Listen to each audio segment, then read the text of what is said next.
Құрманың зияны мен пайдасы. Дауа арнасына қош келдіңіздер. Бүгін құрма жайында сөз қозғаймыз. Алып қосар ақпаратыңыз болса, пікірде сізде күтеміз. Құрма пальмалар тұқымдасына жататын тропикалық өсімдік. Оны өсіру, нарыққа жіберу шаруашылығымен Сауд Арабиясы, Ирак, Алжир, Мысыр, Судан секілді мемлекеттер айналысады.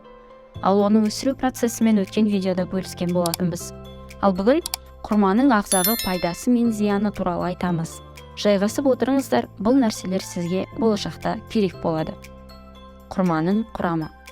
Кең таралған танымал әдебиетте құрма адамның өмір сүруіне қажетті көптеген дәрумендер мен минералдардың кешенін қамтитын шөл наны деп аталады.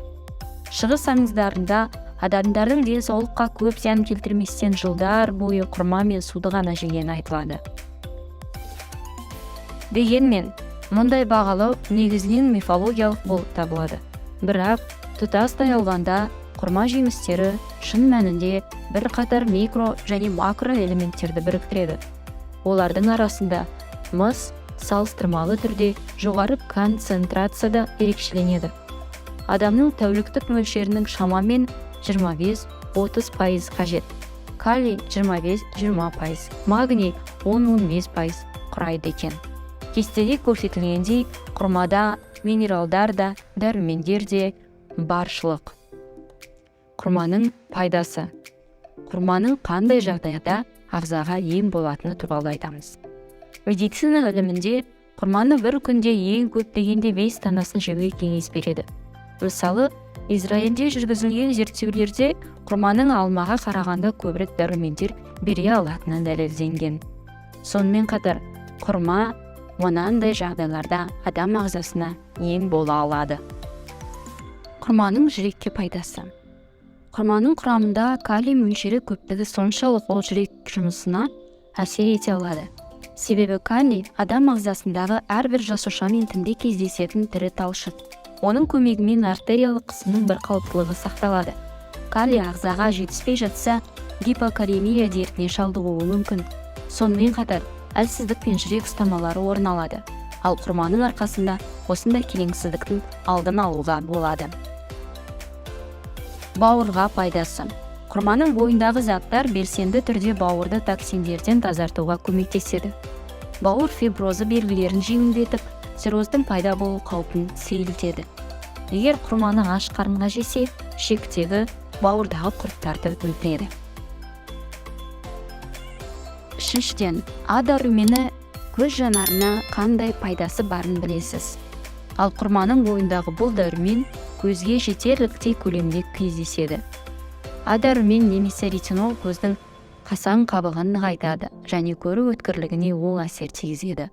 Егер денеде ол жеткіліксіз болса, визуалды пигментті родопсид синтезінде қиындықтар болады. Ондай жағдайда қараңғылата бастағанда объектілерді анық көру қиынға соғады.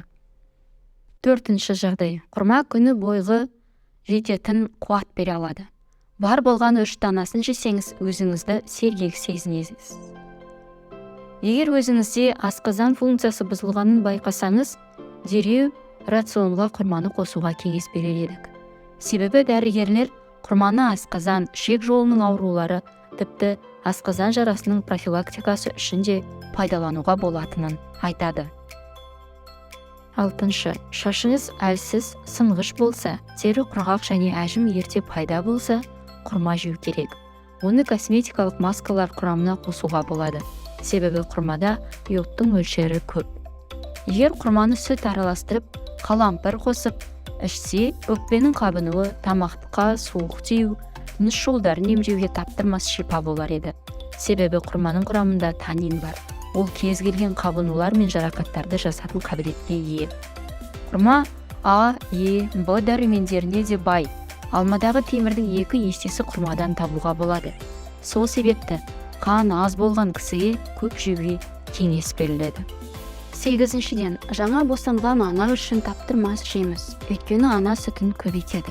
Сондай-ақ ол обыр дертіне қарсы пайдалы құрамында микробы жоқ жеміс.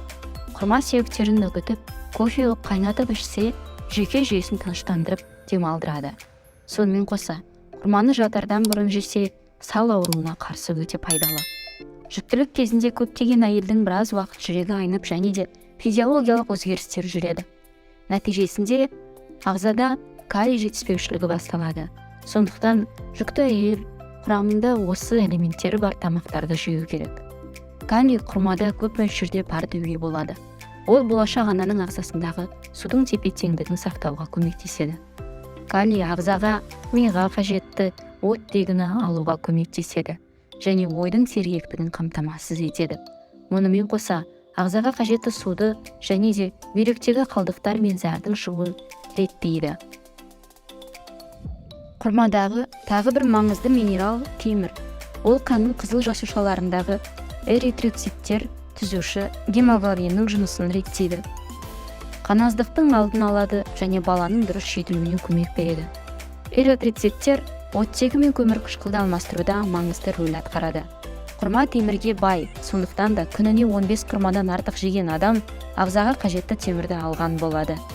Құрмада кездесетін кальций мен фосфат қаңқа мен түйреуіш әрі қозғағыш аппараттарының дұрыс қалыптасуын қамтамасыз етеді. Бұл жемісті үзбей жеу ағзаны сынғыш сүйек пен остеопороздан сақтайды. Құрманы әсіресе экологиясы нашар аудандарда тұратын адамдарға жеуге кеңес береді. Құрма осыншалықты бай әрі құрамы құнарлығы мол жеміс болып табылады. Сондықтан да көп ғалымдар құрманы күнделікті жеуге кеңес береді. Дегенмен, құрманың зиянды болатын кезі де бар. Оны да біле жүріңіз. Құрма фруктозаның көзі болғандықтан, олар ісіну мен ас қорытуды тудыруы мүмкін. Сонымен қатар, кептірілген жемістерде диареяны тудыруы мүмкін, қант спирті сар бет болады. Сондықтан, егер ішекте проблемалар болса, оларды жиі, соның ішінде сироптардың бөлігі ретінде жеуге болмайды. Кез келген жанға күніне 5 құрмаға дейін жеуге бола береді. Ал одан көп жеуге ойланып көріңіз. Себебі бұл табиғи тәттіліктің көп бөлігі қант диабетімен ауыратындарға қауіп төндіруі мүмкін. Құрметті оқырман, бұл кезекті видеомыз сізге пайдалы болды деген ниеттеміз. Құрманың пайдасы мен зиянды бола алатын жайттардың біразын қарастырдық. Егер видеоролик ұнап жатса, арнаға тіркеліп, лүпіл қоя кетіңіз. Мен осы айдың соңына дейін 1000 оқырман жинауды мақсат қылған едім. Сіздердің көмектеріңізбен оған жетіп отырмын. Енді келесі мақсат 5000 оқырман жинау. Сіздерге шексіз алғыс білдіремін. Көп рахмет. Көріскенше күн жақсы.